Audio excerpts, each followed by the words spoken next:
मनुवादी मानसिकता के गुजराती बिजनेसमैन हैं।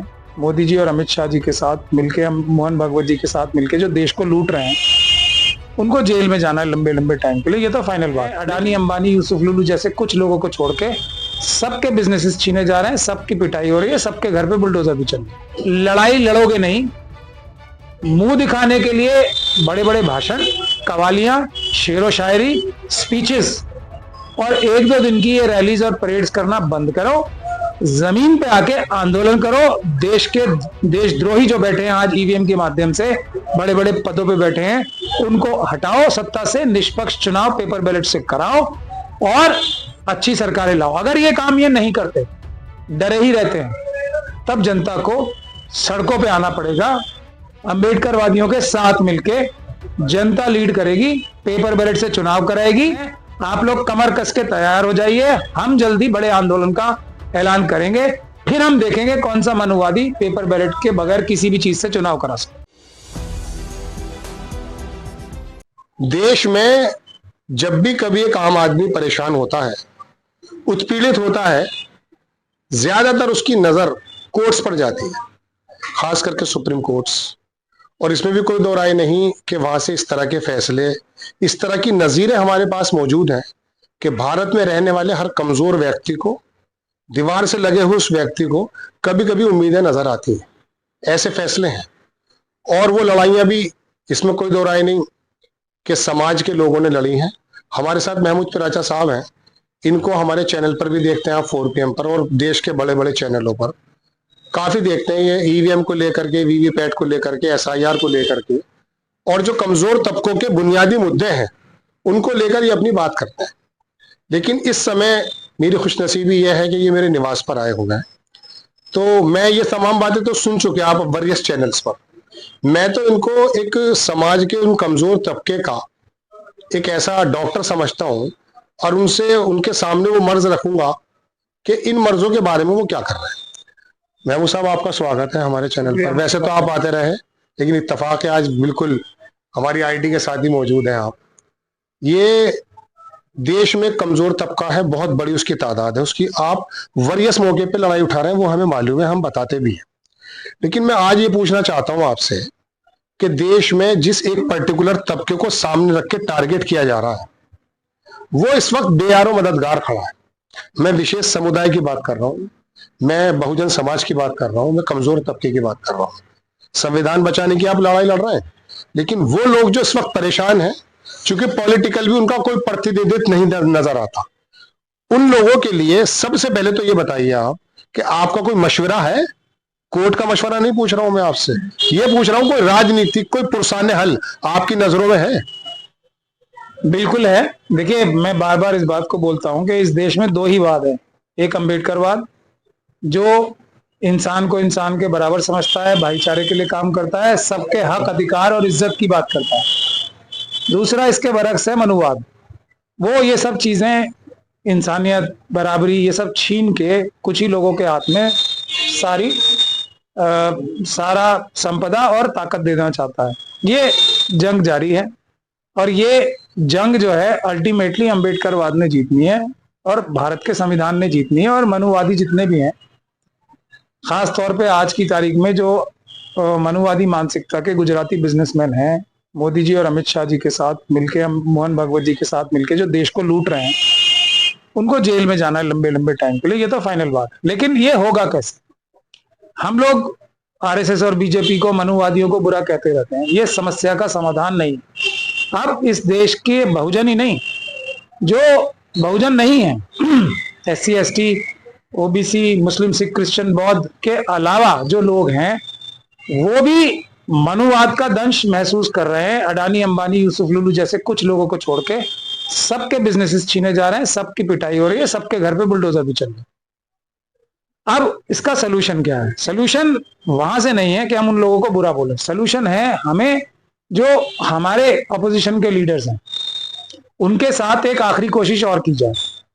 जितने भी विपक्ष के नेता हैं पॉलिटिकल पार्टीज के, वो सब जंजीरों में बंधे हुए हैं आरएसएस के स्लीपर सेल्स जो उनकी पार्टीज में, उनसे, और वही उनसे सारे गलत काम कराते हैं, उनके मनों में बुजदिली डालते हैं और उनको गलत रास्ते पे ले जाते हैं। तो हम सब लोग मिलके अगर अपने अपने समाज के पॉलिटिकल लीडर्स को, ऑपोजिशन के रिलीजियस लीडर्स को और सोशल लीडर्स को, बिजनेस लीडर्स को अगर हम लोग घेरेंगे और उनको सही रास्ते पे लाएंगे कि हम तुम्हें लीडरशिप से हटा देंगे, अगर तुम लड़ाई लड़ोगे नहीं, मुंह दिखाने के लिए बड़े बड़े भाषण, कवालियां, शेरो शायरी, स्पीचेस और एक दो दिन की ये रैलीज और परेड्स करना बंद करो, जमीन पे आके आंदोलन करो। देशद्रोही जो बैठे हैं आज ईवीएम के माध्यम से बड़े बड़े पदों पे बैठे हैं, उनको हटाओ सत्ता से, निष्पक्ष चुनाव पेपर बैलेट से कराओ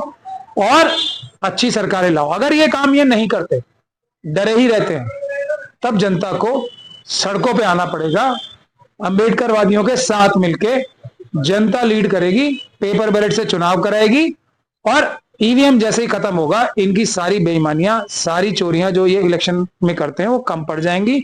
ये इसका सोल्यूशन है। आप लोग कमर कस के तैयार हो जाइए, हम जल्दी बड़े आंदोलन का ऐलान करेंगे, फिर हम देखेंगे कौन सा मनुवादी पेपर बैलेट के बगैर किसी भी चीज से चुनाव करा सकते। वकील साहब, आपने मनुवाद और ये अम्बेडकरवाद बताया।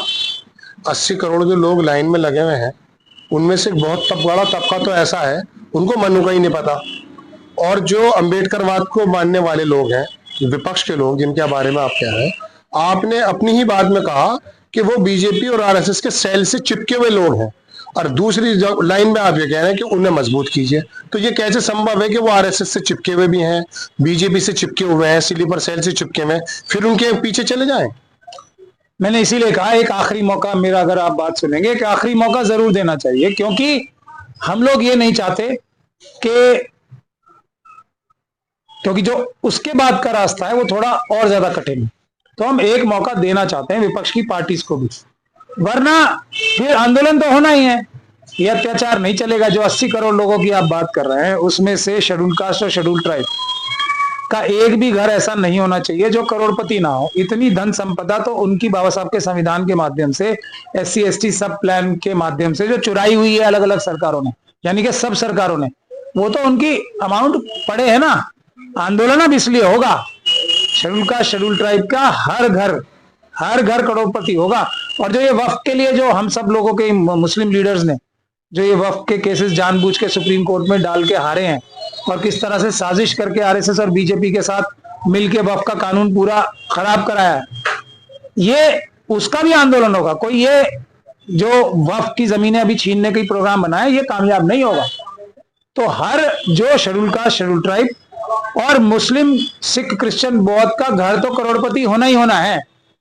ओबीसी के लोगों को तय करना पड़ेगा फिर कि वो उस तरफ जाना चाहते हैं जो अंबेडकरवाद है, जहां उन्हें शूद्र कहा जाता है, या वो इस तरफ आना चाहते हैं जो SC ST और मुस्लिम, सिख, क्रिश्चियन, बौद्ध हैं।